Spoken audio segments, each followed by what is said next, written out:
Fala pessoal, grande abraço do professor Evaldo Munareto. Pessoal, nesse vídeo aqui vamos tratar um pouquinho de maneira mais pausada, mais detalhada sobre a Revolução Francesa. É claro que falar sobre a Revolução Francesa é um desafio imenso, porque é um dos momentos mais emblemáticos e complexos da história da humanidade, né? Especialmente da história do Ocidente. Nesse nosso encontro de hoje, vou tentar passar para vocês algumas informações sobre os antecedentes da Revolução Francesa, algumas das suas causas mais importantes. Inicialmente, vamos definir esse conceito. Quando nós falamos de Revolução Francesa, estamos falando de um levante do terceiro Estado contra o antigo regime. Observe que em história, cada palavra tem o seu significado específico e importante. Não são palavras jogadas ao vento. Revolução Francesa, um levante do terceiro Estado contra o antigo regime.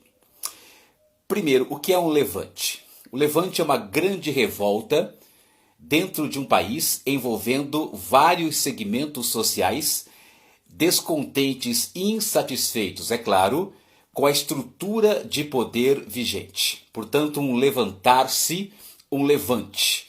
Um levantar-se de segmentos sociais que se sentem oprimidos, explorados e prejudicados pelo sistema de poder vigente. Terceiro Estado é o conjunto da sociedade que está descontente com o antigo regime. Na sociedade francesa, lá do século XVIII, a organização social contemplava 3 estados, ou seja, 3 camadas sociais. O primeiro estado era composto basicamente pelo clero católico, pelos membros da Igreja Católica. E o segundo estado composto pela nobreza, pelos senhores de terras e armas. Observe que o primeiro e segundo estados tinham lá suas vantagens e seus privilégios e, portanto, apoiavam o antigo regime, apoiavam o governo absolutista. Quem protagoniza, quem realiza, quem faz a revolução é o chamado terceiro estado. E atenção para a composição do terceiro estado. Para você ter uma ideia, lá na França de 1780, o terceiro estado representava 96% da população francesa, quase que a totalidade. Por quê? Porque o terceiro estado reunia dentro desse mesmo grupo uma série de grupamentos sociais. Quem compunha o terceiro estado?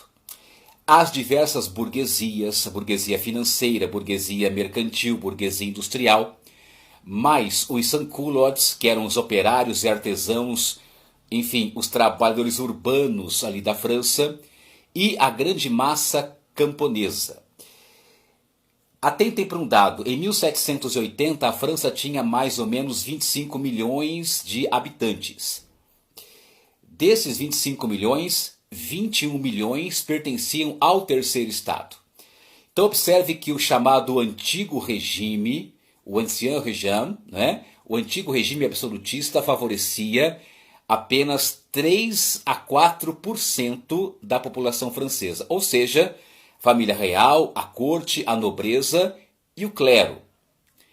Muito bem, então voltemos para a definição, para você anotar. O que foi então a Revolução Francesa? Um levante do terceiro estado contra o antigo regime. Vamos lembrar então desse conceito. Antigo regime foi a estrutura de poder derrubada pela Revolução Francesa. O antigo regime possuía 4 características importantes. O que caracterizava então o antigo regime? Primeiro, o governo dos reis absolutistas, que lá na França era um absolutismo de direito divino, ou seja, os reis absolutistas franceses eram considerados representantes de Deus no trono, no poder. Então, essa é a primeira marca do antigo regime, o absolutismo monárquico.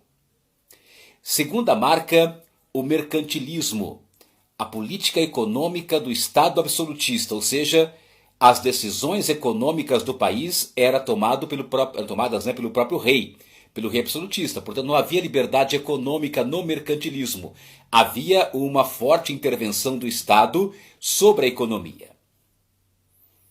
Um terceiro aspecto do antigo regime era a concessão de privilégios ao clero e à nobreza, é claro, ao primeiro e ao segundo estados, que não queriam mudar nada. Por óbvio, quem tem vantagens, não é? Quem tem privilégios, não está nem um pouco interessado em mudar aquela estrutura, em mudar aquela situação. Portanto, o primeiro estado, que era o clero, o segundo estado, que era a nobreza, não queriam mudanças.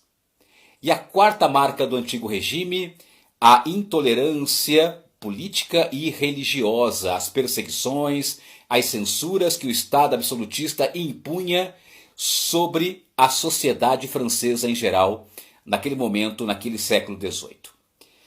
Então, para iniciar a estudar a Revolução Francesa, é importante anotar esta definição conceitual, porque a partir dela você vai desenrolando, vai desdobrando, né, os aspectos do próprio processo revolucionário. Então, relembrando, Revolução Francesa foi um levante do terceiro estado contra o antigo regime. Ok? Em outras palavras, né, alguns professores, autores, vão definir a Revolução Francesa com outras palavras, né, mas com o mesmo sentido. A Revolução Francesa como sendo um movimento liderado pela burguesia, com forte presença e participação popular, inspirada nas ideias do iluminismo contra justamente o antigo regime. Ok, galera?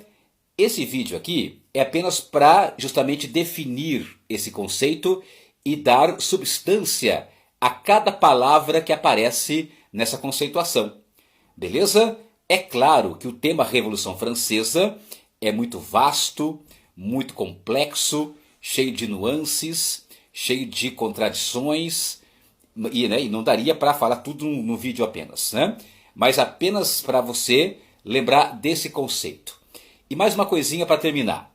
Durante a Revolução Francesa, entre 1789 e 1799, lá no final do século XVIII, durante essa década revolucionária, o próprio terceiro estado, que tinha um inimigo comum, que era o antigo regime, derrubar o antigo regime, o próprio terceiro estado, dado a sua heterogeneidade, também tinha muitas divergências, claro, de interesses e objetivos. Burguesia, sans-culottes e camponeses, todos odiavam o antigo regime, mas cada um tinha seus interesses específicos. A burguesia queria tomar o poder político para desenvolver a indústria e o capitalismo. Os sans-culottes, que eram os trabalhadores urbanos, queriam melhores condições de vida, de trabalho, direitos e proteção social. E a massa camponesa, obviamente, desejava o acesso à terra, uma espécie de reforma agrária, uma redistribuição da organização fundiária da França naquele momento. Ok, galerinha? Então, aqui foi só um panorama bem geral das causas e dos antecedentes da Revolução Francesa, lá naquele fascinante século XVIII, o século da razão, o século do iluminismo. Até mais. Grande abraço.